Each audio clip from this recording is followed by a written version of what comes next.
Thank you, Dunya. Thank you so much. And the first thing I need to do is acknowledge for all attendees, in case we're giving out, badges for exceptional attendance, that Bill Kentrup is conducting this quick chat at 2 a.m. in the morning, Hong Kong time. So big attaboys your way, Thanks, Bill.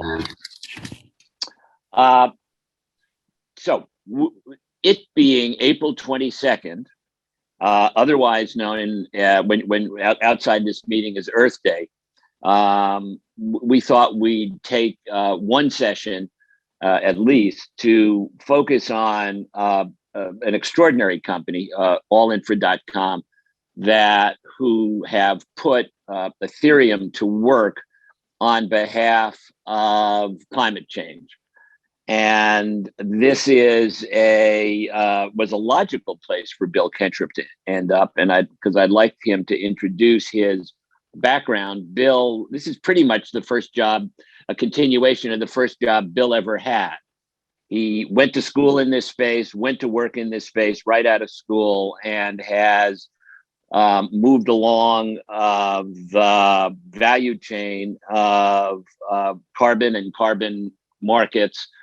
There was one point, I think it is at least part of the Bill Kentrup legend, that at one point you were managing a portfolio of 30% of all of the qualified carbon credits on the planet. So hats off to you. And with that, Bill, why don't you give us a bit of background, and then we'll get into Allinfra and what it does. Sure. Thanks for that, Stephen. And yeah, given it's Earth Day, it's one of the few conferences that'll get me out of bed at 2:30 a.m. So great to be here. Thanks to the organizers. As Stephen mentioned, I'm an environmental scientist. So before moving to Asia, I was doing open ocean research, looking at CO2 balance between the oceans and the atmosphere. I moved out to Asia 20 years ago from New York. And I set up the first environmental investment business that I was involved in. It was part of a multinational for several years, investing quite a bit in biofuels, biodiesel, bioethanol, set up a carbon finance platform in 2004, just a year before Kyoto Protocol started. So the kind of predecessor of Paris agreements. And we were actively investing in most major emission reduction markets under Kyoto Protocol. So that was Brazil, Mexico, China, India, Southeast Asia, and parts of Africa. And yeah, it wasn't all the 30% of the emission reductions globally voluntary and compliance markets in total, but under the Kyoto Protocol, the major carbon credit market was clean development mechanism. And we had a significant market share in that market.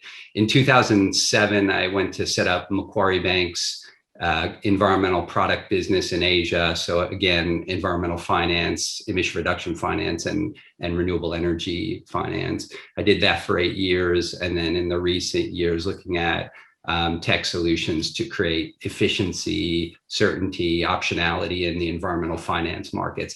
Very pleased to see the state of things in relation to Paris agreements. It took a long time between Kyoto and Paris to get there, but now we're the scale of action is extraordinary, and it's perfect timing for our product.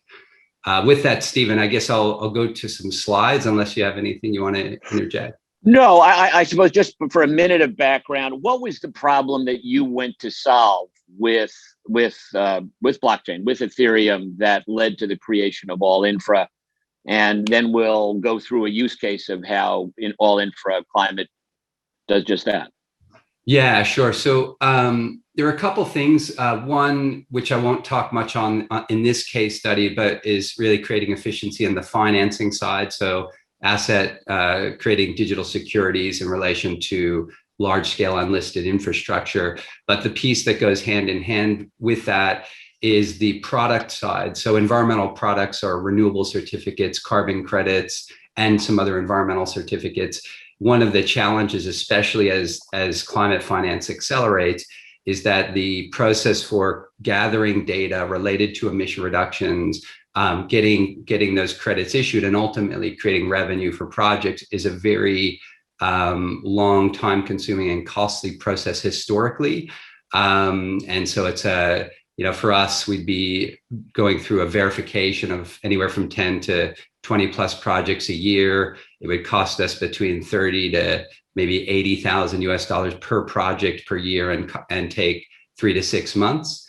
And that was really the piece where we saw, if you could get at that data more directly, put that data on digital rails, essentially, rather than in a static, manually written report, you not only accelerate that process, but you also create a direct line of data to the product, which creates, reduces a lot of risk for double counting, creates certainty, but also creates essentially immediacy in terms of creating a product. So that really sets the stage for a much more confident and scalable environmental finance market. And I'll show you. So take us through the UPC use case, and also just 2 seconds on who is UPC, because they are a very prominent player in the global market.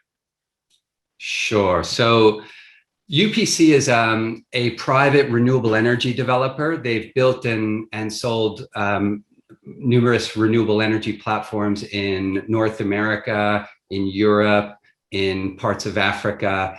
Now they're very active in Asia, in about 7 or 8 countries in Asia Pacific, one of the largest private renewable developers in the region. I financed them 4 or 5 times when I was at Macquarie, and then since then have entered into a number of transactions with them.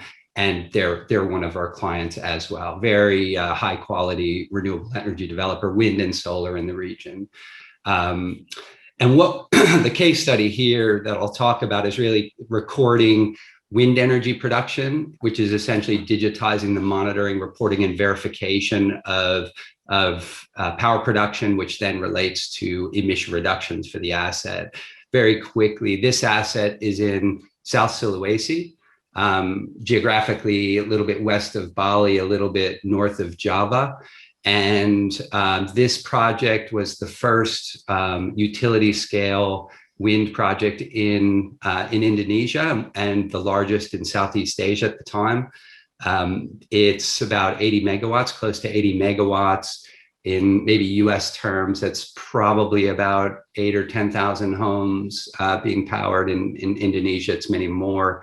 And it's upwards of 100,000 emission reductions equivalent per year. And this project generates voluntary credits. In the case of emission reductions, it's gold standard emission reduction certificates. In the case of renewable certificates, it's IREX. Just incidentally, you'd issue only one, depending on where the market is, and in the current market, CO2 emission reductions are by far the highest value. So here's a schematic of what we're doing. So this is your asset. It could be a wind asset, solar asset. We're connected into commercial buildings. We're about to connect into a brewery. We're rolling out in quite a wide range of asset types. What we do is we collect climate relevant data or carbon relevant data. Sometimes that's production, sometimes that's consumption as relates to carbon. And so in any case, UPC's wind farm has smart meters. And what we do is we've created what we call a cloud-based microservice, where we collect data directly from those smart meters. The meters are telling us how much power is being produced. But not only that, we're pulling metadata, which allows us to know that the meters haven't been changed or tampered with, so that we know the data we're pulling are from the meters with the serial number that is intended. That data goes onto a private chain. So roughly every 2 minutes on private chain, we're collecting that data. So we have granular production data almost in real time. The reason for the private chain is that at that granular level, there's a degree of privacy kept on private chain. It's also low cost and efficient to do that. Then taking us through the journey, we've got a climate dashboard, which allows users to see, distill down information, production data over periods, and the carbon implications of that data. On the right side, then, is what does the asset owner want to do with that data? Now that you've got this gathered data set that's being pooled in real time. That's the equivalent part that I mentioned before of, in our case, historically, you'd have a third party come to the site, often with a month to six weeks lead time, gathering that information, writing it down, transcribing it into reports, sending reports to a registry. And this was your 3 to 6 month process. We're gathering that in real time and putting it essentially on digital rails. Finally, and in the brief time we have left, Bill, what would then the asset owner do with that data on all infra? And I think that does take us actually into opportunities to tokenize credits and similar matters. Yeah, correct. So we are working with various registries. So incidentally, on various projects with the UN, with some of the voluntary carbon market registries, and in essence, the path would be to provide that data into a marketplace. So that could be one of the existing voluntary market registries or other marketplace. In some cases, there are platforms that package emission reduction data with other products like commodities. So you've got carbon neutral commodities, for example, and ultimately it may be for to create environmental finance opportunities to reduce their carbon footprint. It could be for in the blockchain space, people using emission reductions to offset activity related to blockchain usage. And again, the impact for the asset owner is it's reducing cost and time significantly. It's reducing the risk of double counting, creating certainty and optionality. And I'll show one more quick slide because I know we are coming up on time. This is another version of that. This is your environmental product pathway, but it's worth noting that when you look at the sort of data that we're collecting, that's also the same data that accountants use for carbon accounting. So when corporates have their data accounted across a portfolio, it's used for ratings and finance, tracking green bonds and finance. It's used for reporting between GPs and LPs and shareholders. This is becoming increasingly important. One of the few binding aspects of Paris agreements is the reporting of emission reductions up to the UN. And so not only by putting that data into a trusted digital environment does it reduce cost and create value on the product side, but it also creates that optionality where, let's say, the asset owner wants to use that for other purposes. It's quite a powerful tool. It's not, to put it sort of crudely, we're not trying to jam blockchain into a real world use case. It's actually, we started with the problem set. We looked at technologies outside of blockchain and we landed on this solution because it's the right fit for the market. That's great, Bill. Now, I'm sure there are some questions out there. There's no time for them, but you are bill@allinfra.com.